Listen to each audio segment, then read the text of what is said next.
بسم اللہ الرحمن الرحیم وقل رب زدنی علما۔ بسم اللہ والصلاة والسلام علی رسول اللہ وبعد۔ محترم بھائیوں اور بہنوں، وہ انسانی ہستی جو ہم سب کے وجود کا ظاہری سبب بنی، جنہوں نے معمولی پانی کے قطرہ سے لے کر جوان ہونے تک ہمارا خیال رکھا، وہ مبارک ہستی ہمارے والدین ہیں، ہمارے ماں باپ ہیں۔ وہ ماں جو 9 مہینے تک ہمیں اپنے پیٹ میں اٹھائے رکھی، زچگی کی تکلیفیں برداشت کیں، رضاعت کی پریشانیوں کو جھیلا، ہماری خاطر اپنے آرام کو قربان کیا، راتوں کی نیند اور دن کے سکون کو تج دیا، ہماری خوشی کو اپنی خوشی سمجھا اور ہمارے غم کو اپنا غم خیال کیا، ٹھنڈی، گرمی اور بیماری میں ہماری حفاظت کی، ہمارے ہر ناز و نخرے برداشت کرتی رہی اور ہر وقت ہمیں اپنی آنکھوں میں بسائے رکھی۔ پھر وہ باپ جو صرف ہماری خاطر جسم و جان کی پرواہ کیے بغیر محنت کرتا رہا، پردیسی زندگی اختیار کی، آرام اور راحت کو قربان کیا، ہماری ہر فرمائش پوری کرتا رہا، ہماری تعلیم و تربیت کا انتظام کیا اور ہمارے بہترین مستقبل کا خواب دیکھتا رہا، یہاں تک کہ ہم برسرے روزگار ہو گئے۔ ان کے احسانات کو کیا کوئی بھلا سکتا ہے؟ کیا ہم میں کا کوئی اپنے ماں باپ کے احسانات کا بدلہ چکا سکتا ہے؟ واقعہ یہ ہے کہ ایک شخص جس قدر بھی اپنے ماں باپ کی خدمت کر لے، ان کو اپنی آنکھوں میں بسائے رکھے، لیکن ان کا حق ادا نہیں کر سکتا۔ امام بخاری نے الادب المفرد میں بیان کیا ہے کہ ایک مرتبہ حضرت ابن عمر رضی اللہ عنہما نے ایک یمنی کو دیکھا کہ اپنی ماں کو پیٹھ پر اٹھائے ہوئے خانہ کعبہ کا طواف کرا رہا ہے۔ جب اس نے حضرت ابن عمر رضی اللہ عنہما کو دیکھا تو شاید اس کو لگا کہ میں بہت ہی اہم کام کر رہا ہوں، بہت ہی عظمت والا کام کر رہا ہوں، تو اس نے کہا کہ یا ابن عمر اترانی جدیتھا، اے ابن عمر کیا آپ کا خیال ہے کہ میں نے اپنی ماں کا حق ادا کر دیا؟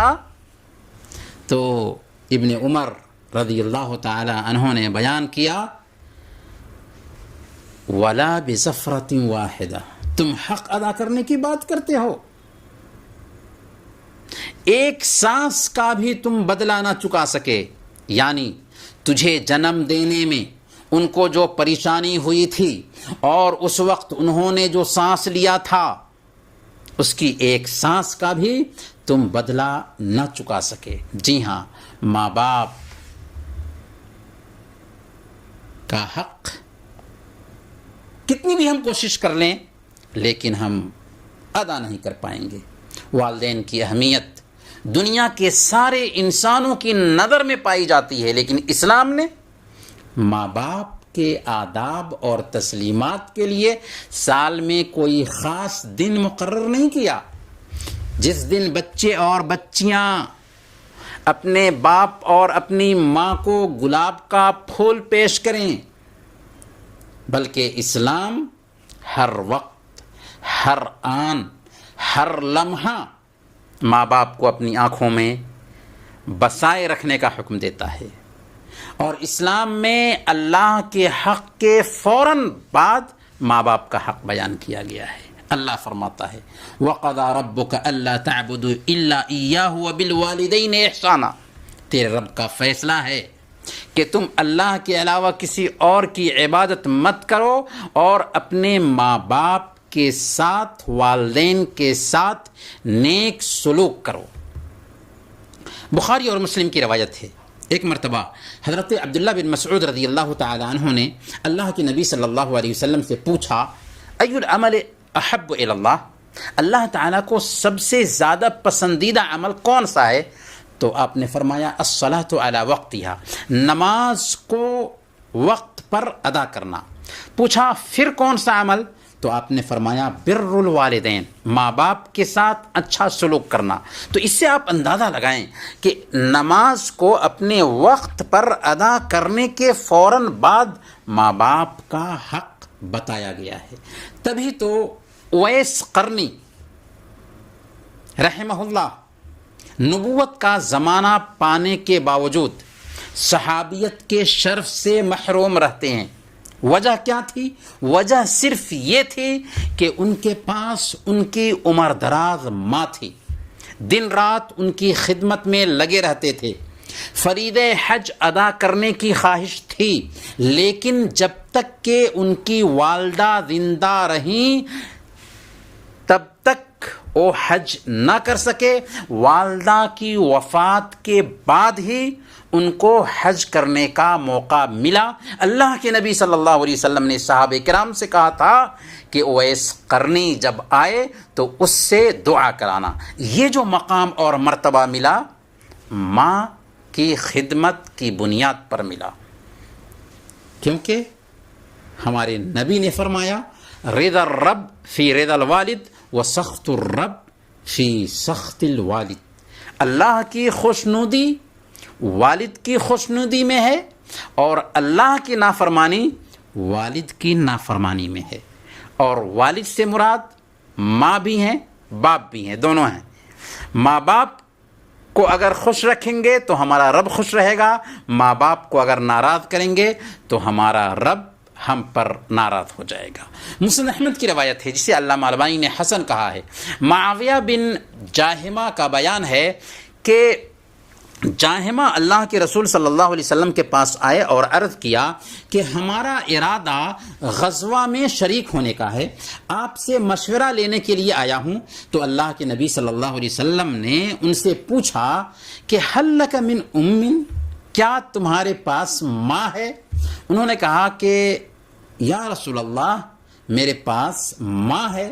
تو آپ نے فرمایا فلزمھا فإن الجنۃ تحت رجلھا، ان کی خدمت میں لگ جاؤ کیونکہ جنت ان کے قدموں کے نیچے ہے۔ جنت چاہتے ہو ماں باپ کی خدمت کرو، ماں باپ کی خدمت کرنے کی وجہ سے جنت ملے گی۔ اور صحیح مسلم کی روایت ہے اللہ کے نبی صلی اللہ علیہ وسلم نے ارشاد فرمایا رغم انف ثم رغم انف ثم رغم انف من ادرک ابویہ عند الکبر احدہما او کلاہما فلم يدخل الجنہ، اس شخص کی ناک خاک آلود ہو، اس شخص کی ناک خاک آلود ہو، اس شخص کی ناک خاک آلود ہو جس نے اپنے ماں باپ کو یعنی والدین کو یا ان میں سے کسی ایک کو بڑھاپے میں پایا اور ان کی خدمت کر کے جنت نہ حاصل کر لی۔ بہت بڑے بدنصیب ہیں وہ لوگ جو ماں باپ کی نافرمانی کرتے ہیں، ماں باپ کی باتوں کو ٹالتے ہیں، ماں باپ کو دکھ دیتے ہیں، ماں باپ کو تکلیف پہنچاتے ہیں۔ صحیح بخاری کی روایت میں جریج العابد کا قصہ بہت مشہور ہے جس میں عبرت ہے، سبق ہے، پیغام ہے ماں باپ کی نافرمانی کرنے والوں کے لیے۔ ایک دن کا واقعہ ہے، جریج اپنے عبادت خانے میں بیٹھا عبادت کر رہا تھا، ماں آئی اور پکار لگائی جریج نے کہا کہ اللہ تو میرے دل کی کیفیت کو جانتا ہے، میں نماز میں ہوں، اور جریج نے ماں کی پکار کا جواب نہیں دیا۔ ماں لوٹ گئی، دوسری مرتبہ آئی، ماں نے پکار لگایا، جریج نے ماں کی پکار کا جواب نہیں دیا۔ تیسری مرتبہ آئی، ماں نے پکار لگایا لیکن جریج نے ماں کی پکار کا جواب نہیں دیا کیونکہ وہ نماز میں تھا۔ ماں نے بد دعا کیا اللہم لا تمت ہو حتی تری ہے وجوہ المومسات، اے اللہ اس وقت تک جریج کو موت نہ آئے جب تک کہ وہ کسی بدکار عورت کا منہ نہ دیکھ لے۔ ماں کی بد دعا لگ گئی۔ ایک فاحشہ عورت جریج کے پاس آئی بدکاری کے ارادہ سے، جریج نے اس کی طرف دھیان نہیں دیا۔ بدکار عورت ایک چرواہے سے منہ کالا کی، اور جب بچہ پیدا ہوا تو الزام جریج پہ ڈال دیا۔ لوگ آئے، جریج کے گرجا گھر کو، عبادت خانہ کو گرا دیا، کیونکہ جریج تو لوگوں کے بیچ پاکیزہ سمجھا جاتا تھا اور سزا دینے کے لیے لایا گیا۔ اس وقت جریج نے اس بچے کو بلایا، نماز پڑھی اور اس بچے کے پیٹ پہ ہاتھ رکھتے ہوئے کہا کہ بچہ بتا تیرا باپ کون ہے؟ بچے کو اللہ تعالیٰ نے زبان دے دیا۔ بچے نے کہا میرا باپ فلاں چرواہا ہے۔ یہ سن کر کے لوگوں نے جریج کی عظمت کی گواہی دی، جریج کے تقوی کے قائل ہو گئے، اور اپنے عمل پر نادم اور شرمندہ ہوتے ہوئے جریج سے گزارش کیا کہ ہم آپ کا عبادت خانہ سونے اور چاندی سے بنا دیتے ہیں۔ انہوں نے کہا کہ نہیں، جیسا تھا ویسے ہی بنا دو۔ یہ حدیث بیان کرنے کے بعد اللہ کے نبی صلی اللہ علیہ وسلم بیان فرماتے ہیں، لو کان جریج فقیہا لعلم ان اجابتہ والدتہ الزم من استرسالہ فی صلاتہ، کہ اگر جریج دین کے فقیہ ہوتے تو ان کو پتہ چل جاتا کہ ماں کی پکار کا جواب دینا اپنی نماز میں لگے رہنے سے زیادہ ضروری تھا۔ لیکن یہاں پر ایک مسئلہ ہے، اسے سمجھ لیجئے۔ اگر فرض نماز میں ہیں اور ماں پکارتی ہے تو اللہ کا حق مقدم ہے، پہلے فرض نماز ادا کریں گے، اس کے بعد ماں کی پکار کا جواب دیں گے۔ لیکن نفلی نماز میں ہیں اور ماں پکارتی ہے تو ہمارے لیے اختیار ہے کہ نفلی نماز ترک کر کے ماں کی پکار کا جواب دیں، لیکن یہ کوئی سیریس مسئلہ ہے تب، ورنہ ہم نماز بھی مکمل کر سکتے ہیں اور ماں کی پکار کا جواب بھی دے سکتے ہیں۔ لیکن اس حدیث میں ہمیں جو پیغام ملتا ہے وہ یہ ہے کہ ماں اگر ناراض ہو جاتی ہے اور وہ بد دعا کر دیتی ہے تو وہ بد دعا ہم کو لگ سکتی ہے۔ اس لیے ہمیں اپنے بارے میں سنجیدہ ہونا چاہیے۔ دنیا میں ہماری عاقبت ماں باپ کی ایک آہ خراب کر سکتی ہے۔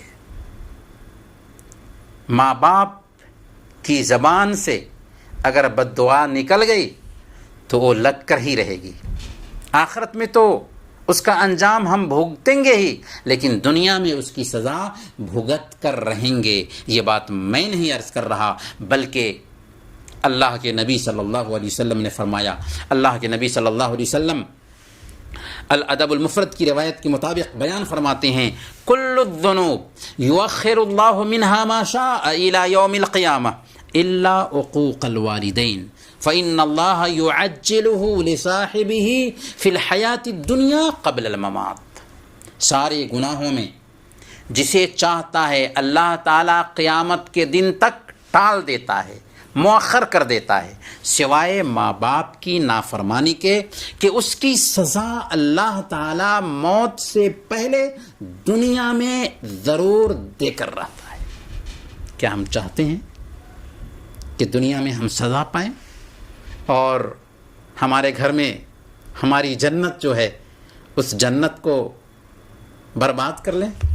اس لیے میرے بھائیوں، ایک پیغام ہے ہم سب کے نام کہ ماں باپ کی خدمت کریں، ماں باپ کے جذبات کا خیال کریں، ماں باپ کو تکلیف نہ پہنچائیں۔